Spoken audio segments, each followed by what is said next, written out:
All right, hello, hello. We're back again, and I'm going to do another game jam. We're at GameHole Con XI. I'm here with Ethan Yen, co-designer of Fetch My Blade, contributor to Zhangxi Second Printing, the new book. What else have you done? Yeah, what else have I done? I work with Ghostfire Gaming. I'm a production support on a contract basis as well. And then, I've worked with you all as well as Evil Hat. I worked on their Deathmatch Island stretch goals. All right, all right. Yeah. We'll see if any of that shows up in the game design. I don't know. We don't talk about the game design before we start. So start our timer for 15 minutes. Here we go. 15 minutes. On the clock. Starting all right, we're now. started. All right, now we can start designing. Okay, great. I got some stuff here. We don't have to use any of it, or we can use all of it. I don't know what you want to do. Okay. Well, I'd say first let's look at what we have right now. So it looks like we got some like little tokens or D2s if we want to use them. Sure. This one has a great little cat and sledgehammer. That could be a nice inspiration right here. So a couple coins. It's like kind of like a sheriff badge, some 2d6s. Yeah. Looks like a deck of 52 playing cards right here. 52 cards, 2 jokes. Oh, it's not even out of the box. It's not even out of the shrink. Very nice though. Does it become a? Do you want to open it up? If you want to, yeah. I want to see what the art is. I've never actually seen the art in this. This is government issue art. Oh. Like, because this is the deck that the Psychic Kids took with them from the vague but menacing government organization. Yeah, so it has like, it's like anti-art deck. All right. Well, if that sounded interesting. No, we're not. Psychic Kids. We don't do promotions for me on this channel.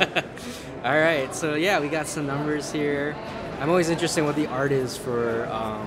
You got your kings and queens here, so yeah, this looks great. It's like I said, it's anti-art in some ways. Anti-art, but that's not a bad thing. It's very geometric. Fits a theme. So like speaking of themes, like what do you do? What kind of themes excite you, or what kind of mechanics excite you? Where do we start? Really, and we've talked about this before in an interview, but I really think about like the tactile experience. I really like designing when I'm designing tabletop games. So thinking about what the physicality.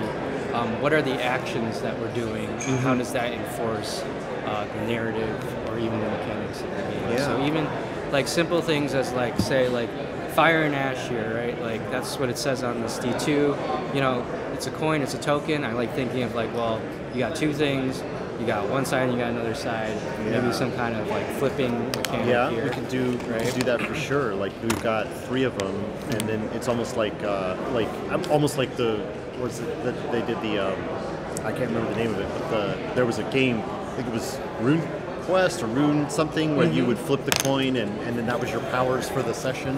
Ooh, where it was like what can you do on this action? And you would throw a bunch of coins, and then they would either be one side or the other, and that was what you had to do on the turn. Oh, something like that, where it's like you're choosing something like these QR codes or your arcane connection or something like that, and then this one has a 5 on it. So, and the nice thing about these too is it like, you can think of them as D2s or like you said coins, and then that gives you a theme of like transactions or some kind of economy, right? Okay, so like, what am I paying or receiving? And then when I cast those coins, like the number of heads or something gives you the number of successes, kind of thing. I like that. That's really neat. And like, of course, the obvious thing, I want to make it like, oh, it's a deal with the demons, and these are demon coins. This is exactly where I'm going too. But then I'm like, oh, but would it be more interesting if it's not that? I don't know. Like, what if it's like more like it's more like a space civilization thing where it's like it's all favors. There's no like economy on the spaceship, but then there's like this sort of like deal making. But then that's sort of against the nature of coins. I don't know. Yeah, no, I like that. I mean, like, there's different ways we can do it, right? There's the metaphor of the coins, like souls, and we're bartering as devils or demons. But then we have like the very literal sense that this is money. And then what do I think about that? Well, I think you can either go like bankers or you can go like crime mafia kind of bosses. I think if we were both excited by demons, we should just do that. Let's just do we don't demons. have a lot of very time. Obvious. Okay, so we've got 4 coins for 4 demons. Is there like so maybe they're the 4 lords of the underworld? And you're kind of vying over souls realms or something like that. Yeah, so like are we the lords of the realms, so these are the souls? I think it's more fun that way. Like I think let's be the lords of of some underworld, and we're bargaining over people's souls. Okay. I like so that. Do we need anything else on the board as a position for like where the coins fall? Is that like, or is there like a zone of the board we're trying to get coins into our zone? Yeah.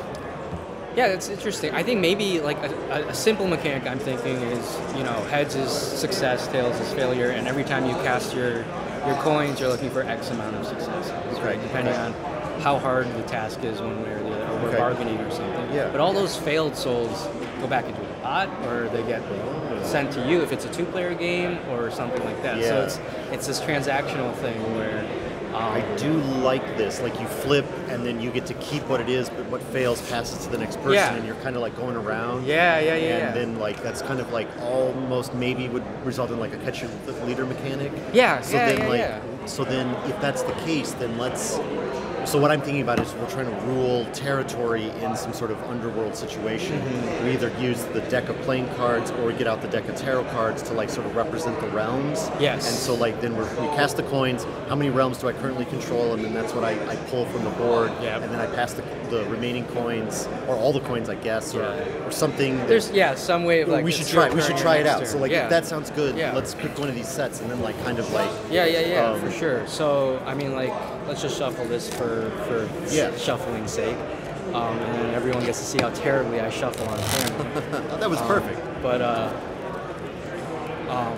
so like I really like, you can always use cards as like prompt generators for like different territories, or really like this is the situation at hand, and what are you going to do about it? Right? Yeah. So let's do like maybe a hand of. Let's lay out some that are sort of like known publicly. Yeah. And these are sort of like what the regions we're vying for, and like maybe that's the Joker. And then like what does this mean is not necessarily refined or defined, but like. So why don't you toss them and see what we want this to mean. What we want this to mean. What this to mean? I guess there's 4 cards for 4 coins. Four cards for 4 coins. Right. And so I don't know what we want to call it. This looks like all heads if I would reinterpret this, but sure. You're doing it, so you've declared it. So I've declared they're all successes. We'd say like 4 successes for something. Did you claim 4 cards then? These are your realms? Yeah, maybe. I've claimed 4 cards. These are mine, and then we flip another. Yeah. Right. And then, so let's refill. Then it'd be your turn. You claim those cards. Yeah. All right, so I'm gonna try. So these are the heads, the images. So it's the logo there. All right, so I'm gonna try my coins here. Yep. And keep that one. So those are both. I think I got 1-1. Yes. So what is the most valuable card here? We haven't really established. No, we haven't. But there's clearly you got numbers. So we got numbers. Like so 10 would be the highest. Maybe I'm going for the highest number. Yeah. So we refill that realm, and then I would go. So then I guess. But then, if we want some sort of transaction, right? Would it be you get the 1 and I get the 3 because there are 3 failures, and then that would always guarantee a new set of cards every time. That's true. I mean, I'm not opposed to that. I mean, you'd go very quickly through the deck this way, I think. Sure, but that's it's only. Yeah, it's just the 2 of us right now, right? So I think that feels like we're taking territory. There's something there. But But then it's like, well, what do I do with the cards? Are they just points, or can I cash them in later? So that's a tails, and that's 2 tails. So it's I'm the reverse. So I get. So you take 1. Yeah. You got a king and an ace. You want ace high or ace low? That's always a thing, right? What do they do in they're high in this one. All right, so ace highs are high in this one. All right. So let's check our time and see like what we. All right, so we've got a few more minutes. We could do. I think we've done. Let me toss again. I think you've tossed twice. I tossed 2. Let's do. And then let's decide what this means that we've claimed these cards for. Yes. And then. Let's see. I think that's I got 2 heads, right? I think I got. Is that a head or that's a head? No, that's a tail, and then those are the 2 heads, right? I think you got these 2. Yes, you're right. Okay, so I get 2 of these. You need to pick the top 2, I guess. I mean, that seems likely, unless I'm trying to make a set of something. And then that's what I'm thinking right now, right? Is you get cards. So like, do I want to try to make, These are both. These are contiguous. These are sequenced. Yeah. Ace So and king. I'm thinking like. Kind of so poker. I think those are the 2 that I'm going to take. Can I do a straight, or can I? I don't know. Okay, so let's think of something that we can do with these cards now that we've done it. I do kind of like I now have my territory, and now we have to kind of use our territory in some way to compete. I forgot.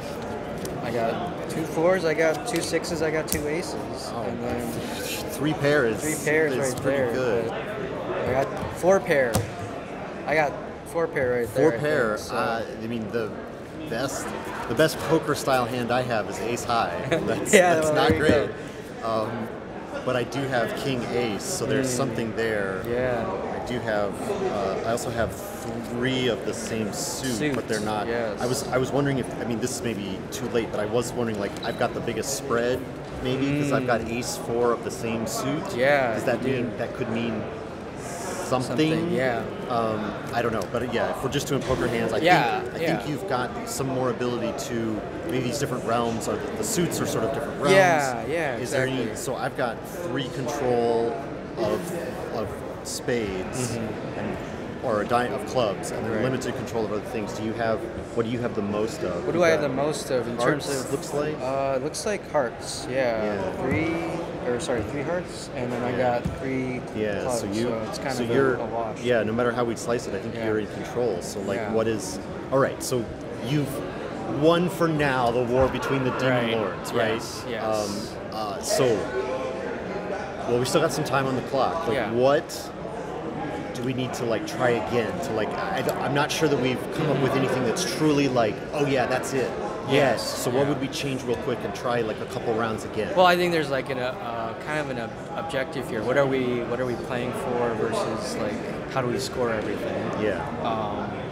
I think like obviously how you score things is going to determine which ones we pick, right? Like we originally were picking just like the highest things. I like that's true, and I liked what you said at the beginning about like maybe if you choose maybe the like. You said something like the there's things coming out of the pool where it's like I won this one, so I get to keep it, and my failures pass. Oh, there we go. So like maybe that's only like, I mean, we would maybe want more coins if we were going to do that, but there's like we're not costing all 4 every time. Right. You know, something like that would change how that works. Yeah, like you now claim that coin or however whatever that coin represents. Right. And then keep going. We spread it out. I think if you made this more. Sorry, keep going. Maybe if we want to place higher value on the face cards, perhaps they're like sort of nobility of the realm. Right. So if you've got your choice of cards, you're like, I'm going to spend one of my successes permanently to claim one of the nobles. Oh, okay. Whereas like if you don't claim it, you can't claim any face cards unless you like permanently give up your soul token or whatever. Yes. You know, maybe something. Add some juice there? Yeah, I do like if we went for like adding in storytelling narrative elements, like a common thing is like the different suits represent different actions that one can do. So then it becomes like, hey, here's a situation every round that you and I are vying for. And then how do we resolve every round is based on like, well, I got enough hearts for a certain action, or you know, like something like that. Yeah. All right, I think we've got a few minutes left. We're gonna try again. Yeah, let's try again and see like with our sort of be more narrative with it and try the reduction coin thing. Yeah. Cool. We'll try it and see if it looks good. It feels better the second time. So we are. Yeah, and I do like this, like casting a bunch of coins kind of thing. That does feel very like, this is a transaction. Yeah, it does feel. It sort of hints at that. So I'm going to start this time. Toss our coins. I think I got 2 heads, right? Yep, 2 heads. So maybe since I proposed the mechanic, I'm going to permanently disallow myself from using one of the 4 in order to claim the queen of spades here. Okay, I like that. She's got some, marshaling of the forces of let's go with spade spears. So she's like the queen of spears, whatever that means. Excellent. So then you got. So I have a possible. Oh, and then you get those. I get those 2, yeah, right? Because I only chose 1. Yep. Okay, so then it's my turn, and then I cast, and we have I think 3 tails and 1 success rate. Yeah. So you only have. Anyway, it doesn't matter. So you have you can take one, but if you take this one, you have to. Because it's the highest one. No, then I have to cash it in. It's a spade. It's a face. It's a face card. I see what you're saying. So you could, I think you could take one for this, but if you want to take this one, you have to reduce your pool. Right. So you reduce your pool. So the next time you spin, it's only 3 coins. Yeah. So let's say I don't do that, so I can pick any one of these. Yeah. Right. Or I can't do the face. You can't do the face. So I'm gonna pick the 8. Okay. All right, and then you get all those. I get all these. Okay. And then you can only go with 3 I can only roll with 3 coins. Okay, interesting. Because I permanently gave up one of my face. Yes. But I'm only rolling 3 coins now. What do we got to choose from here? I rolled 2 heads. Yes. But there's no face cards for you to cash in. Anyway. Yeah. So let me look real quick at what I've already got. I've got 2 queens, 2 cards. I'm going to take the 2 for sure. And the 4 also. So those are my 2 claim out of here. Okay, and then I get a pair of 8. And that's the timer. That's the timer. All right. All right. So I think we did 3 rounds, but I think maybe, I think there was a little bit more. I don't know if we've quite solved it yet, but I think there's something interesting happening with that reduction of coins thing. So I got 2 queens. I think they're going to be the joint rulers. I got 3 of a kind, like 3 sets. Yeah. I was trying to. This is kind of amazing how often we're getting 3 sets. I got a pair of 2s and but you got 3s. Threes. Yeah. So maybe like you win something, but then I've got 2 queens, so I've got like more control of something. Yeah. We haven't quite defined everything. Yeah. But there's something interesting here. There's something interesting. Yeah. I agree. All right. So we designed a game that has mechanics, but not as much like description of what we're doing exactly. What those mean? Yeah. What would those mean exactly? With maybe some more development. So, what did you like about what we've done here? What as a designer you're like, ooh, this is what's interesting about what we actually did? Yeah. What is the thing that you're like? That's something that popped for me. Yeah, I do like your suggestion of like I've cast my coins and now I'm cashing one in permanently for this major benefit. Yeah. I think that's a really neat choice for a player to make as to like, is it worth me getting this really good card and then giving me Ethan 3 of the other cards immediately, or do I pick one of the lower cards and then give me, your opponent, that face card? Is I think a compelling. Win to guarantee that choice. Yeah. That gives you, because whenever you're rolling dice or whenever you're casting coins, that's all chance. Yeah. And then giving the player some element of control after the fact always makes any decision feel a little better. Yeah.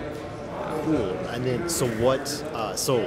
Quick thumbs up, thumbs down. Is this something that like should it enter a development phase? Should we develop it more? Or we're like, that was a fun activity, but like no. We're not. So how I always view these things is like, I think if we lock down as to what we would do with these cards after, then I think it would be worth pursuing. What I always do is I like kind of the structure of this and like this interaction of trading cards and coins. But then I'd stow it away in my long list of potential projects. Yeah. And then maybe I'll come across something like months, if not years later, that say like, hey, that kind of premise would fit well with this kind of mechanic system. Yeah. And then I'd come back and blow off the dust and we go through it. So I think that's fair. I put that in a stowaway for now. I think that's fair. I think that's fair. Yeah. So excellent. So tell my audience here on the internet where people can find more of you if you want to see if people want to see more about you. Yeah, where are you online? Perfect. Yeah. So you can find me. My personal website is ethanyen.com. That's YEN Yen. And then you can also find me on BlueSky at ethanyen.com. So excellent. Perfect. You just have to remember my name and you're good to go. Perfect. And I want to thank everybody for watching this video, and we'll be back with more from GameHole Con in the next one. All right, great.